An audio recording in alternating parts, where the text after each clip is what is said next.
Poto Williams. Thank you, Mr. Speaker.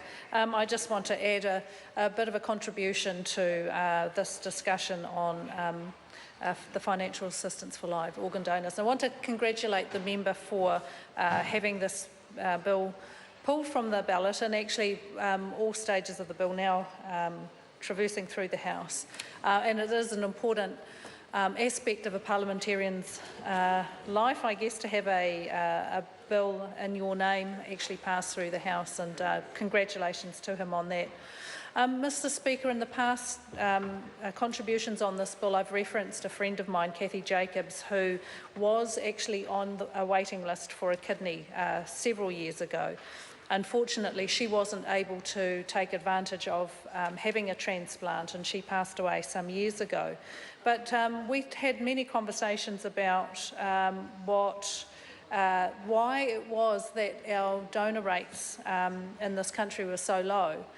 And one of the things that she told me about, and I thought was a really interesting aspect, was that as our safety in our vehicles improves, as we are more compliant around wearing seat belts and not driving drunk and keeping to the speed limit, and we have better quality roads and such, when we have accidents, of course we're not dying.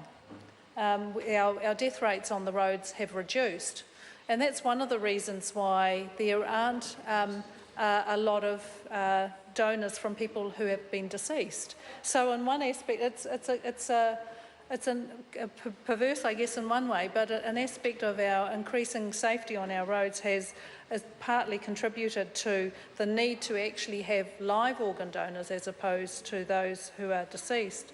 The other thing, Mr. Speaker, is that on your driver's licence, on the driver's licence that you get, there's an indication of your availability to be an organ donor, and many of us, I guess, have indicated that's what we want. But it doesn't actually guarantee when you do pass away that your family will actually live up to those wishes and do that. I know that happened within my own family when my grandfather passed away, that there had been a conversation at that time about him being able to provide for someone on a waiting list, and how his daughter, my mum, actually overrode that decision on his behalf, because the family do have to actually live with that decision, and they couldn't actually continue with that. So that was, I guess, sad for the person who may have received that liver, or that organ, but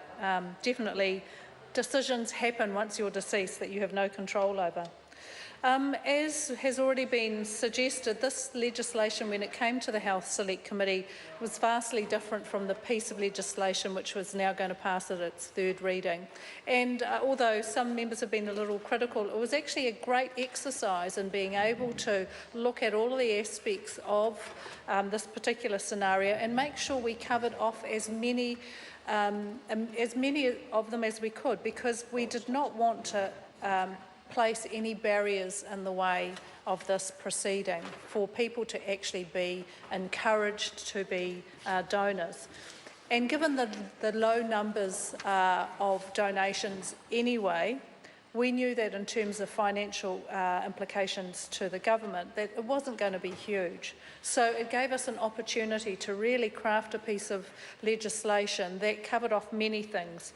Already been touched on, but I want to reiterate some of them. Because often this will apply to people who are on sort of low, medium incomes, not people with a lot of money, but for whom the loss of income over 2 or 3 months actually has a huge impact. So that was one of the things we looked at, the recovery period for somebody who donates an organ.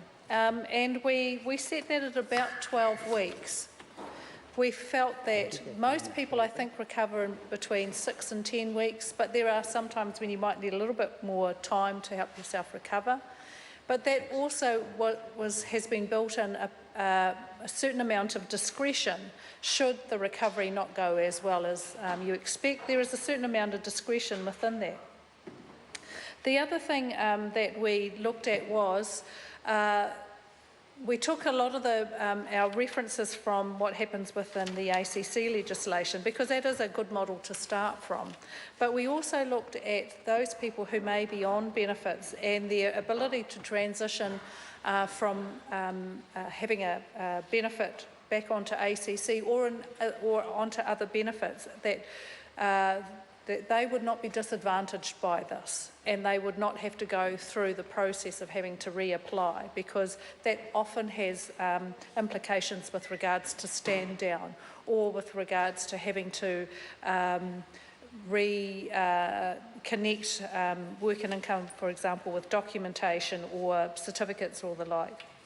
The other thing we looked at was the ensuring that anything that happened before the donation took place, such as tests, such as appointments with doctors, anything that needed to happen beforehand that took time and therefore possibly cost the donor some money, was actually also able to be compensated for.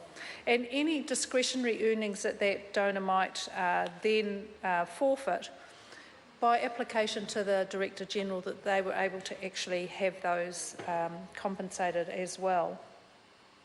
We looked at things like what is actually a qualifying donor, and strangely enough, we did have to include that in the legislation, because this actually applies in the New Zealand health system. If you are entitled to service in the New Zealand health system, then you qualify as being someone who can receive the donation, as well as someone who can provide the donation.